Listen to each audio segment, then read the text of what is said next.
নিজের দুই চোখের দিকে তাকিয়ে জিজ্ঞাসা করুন, এই দুই চোখ একসাথে কেন বন্ধ হয়, একসাথে কেন খোলে, একসাথে কেন ঘুমোয়, একসাথে কেন কাঁদে?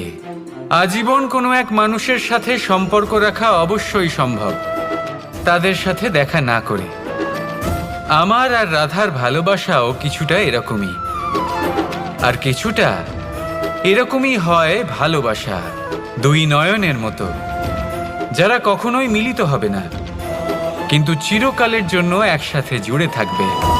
এই অনুভূতি নিঃস্বার্থ হয়, আর এই নিঃস্বার্থ ভালোবাসা আপনাকে আনন্দের পথে অগ্রসর করে।